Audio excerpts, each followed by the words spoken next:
Welcome back, everybody. We are really into it now.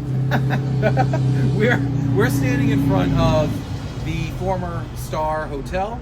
This is a building that is really, really important. Eventually, it's going to play a huge role in the undoing of John Wilkes Booth himself. Why don't you go ahead and walk us through the history of this? That's right, Parker. So we're here in historic Bowling Green, Virginia. As Parker said, behind us is the building that was once known as the Star Hotel, which was one of two taverns that serviced the populace here. The Star Hotel, by the time of the end of the Civil War, had garnered a very kind of popular reputation. This is a known refuge for Confederate operatives and sympathizers moving through the area at the time.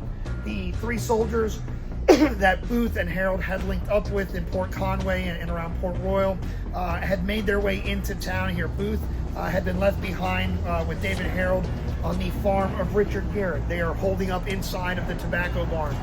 The three soldiers, not necessarily on the run from the federal government in the same way that Booth and Harold are, decided they were going to make their way into Bowling Green, continue on, just so they could have themselves a little bit of a night.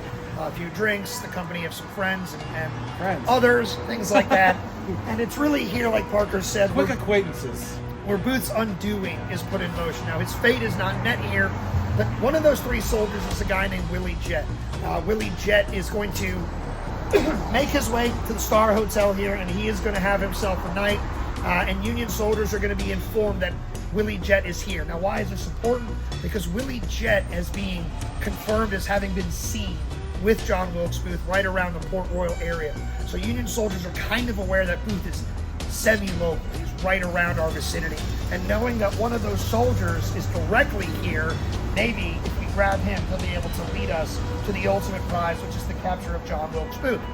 So in the middle of the night, Union soldiers will crash into the room in which Willie Jett is sleeping. They will find him alongside another Confederate soldier who is the son of the owner of the Star Hotel. This young man is a wounded Confederate. He was wounded very grievously during the siege of Petersburg. But Willie Jett is almost mistaken to be John Wilkes Booth.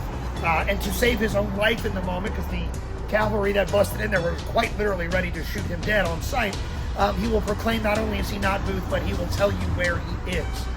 And he will also simultaneously express some doubt that the Union soldiers will even find Booth there. They're thinking Booth's probably going to flee now that they've been left behind, things like that. But to ensure better success, the Union cavalry that's on site, I believe it's the 5th New York, they will place Willie Jett under arrest and have him personally lead the cavalry back to the Garrett farm, back to the tobacco barn, and ultimately to the demise of the presidential murderer, John Wilkes Booth.